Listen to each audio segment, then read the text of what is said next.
มึงเปิดเฟซบักฮานี่กูเบิ่งมันว่าหนากูคือแมวเป่าเปิดเฟซบักฮานี่เร็วๆเบิ่งกูจะได้เบิ่งหนาบักฮาคนคือคนเด้บักฮานี่หน้าเหมือนแมวเป่านี่เร็วๆนี่มันพิมพ์อีกแล้วหน้าเหมือนแมวเป่านี่อย่าหาว่ากูบูลลี่เลยนะต่อจากนี้โอ้ยบักขี่มาดบักขี่มาดเห็นกงโจอยู่โอ้ยเอาข้าวเหนียวแม่กูเลยกูจะจำหน้าบักฮานี่โอ้ยหน้าเหมือนแมวเป้าเพิ่นว่าโอ้ยอย่าว่ากูบูลลี่ซะเถอะอย่าให้กูว่ากูบูลลี่เถอะโอ้ยบักขี่มาดเดี๋ยวแม่บนขี่มาบักขี่มาบักฮามึงเลยบ่หัวใจพี่มีรอยช้ำเห็นกงโจอยู่ขามเลยเพียผู้หนาคือคนเพียหนาคือคนแมวเป่าจะกูนี่ล่ะกูเป็นแมวเป่าก็ได้พวนมาส่อมไฟให้แน่สายไฟหลุดไม่ให้แน่นี่ไม่ให้แน่นี่สายไฟมันหลุดนี่เฮ้ยคนแต่เพิ่นน่ะล่ะกูนี่ล่ะแมวเป่าเอาหนากูนี่ล่ะหนาแมวเป่า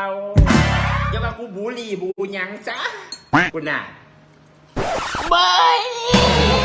จะเป็นแบวเนาะเนี่ยแบวจะเพิ่นน่ะล่ะในลูกนั่นขี่มาเลยบนไหนบนไทยก็ฝรั่งบนเยี่ยมบนไหนบนเยี่ยมบนไทยก็ฝรั่ง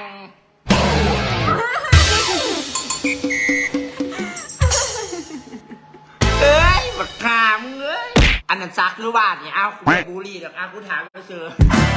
ผู้ใดให้เขียนให้เขียนเรียนหรือยังเอาปากกายังเอาปากกายังเล่นเซอร์บอกคือมึกซึมให้เอาบบูลลี่ก็ได้เอาไผว่าเฮียอันนาผู้ใดเอาซักไอ้ไข่น้ำบอกซักไอ้ไข่บอกเฮ้อเลือดซักไอ้ไข่ทึ่งไหนเฮ้ยป่านนั้นเมื่อวานกูบูลลี่แล้วบ่เบิ่งกูแมวเป้าจบข่าวจบกันเวลาซักไอ้ไข่บอกเอาเว่าไปถามเจ้าเอาเจ้าซื้ออย่างเอาเจ้าซักไอ้ไข่ใส่นมเห็นอย่างฮะเจ้าซักอย่างเอาจะคอยถามเจ้าก่อนซักไอ้ไข่หรือเจ้าซักอย่างใส่นมนี่เอาเกี่ยวเข่าบ่เกี่ยวเข่าบ่หรืออย่างเนี่ยเพราะกูว่าก็ว่ากูบูลลี่นี่อีม่วนบ่หูจะควมใหญ่เพราะกูว่าขึ้นก็ว่ากูบูลลี่เนี่ยเฮ็ดขึ้นสร้างขึ้นยังว่าแล้วซักไอ้ไข่แล้วจะไปจูดกระโพกพันดอกแล้วใช่ป่ะ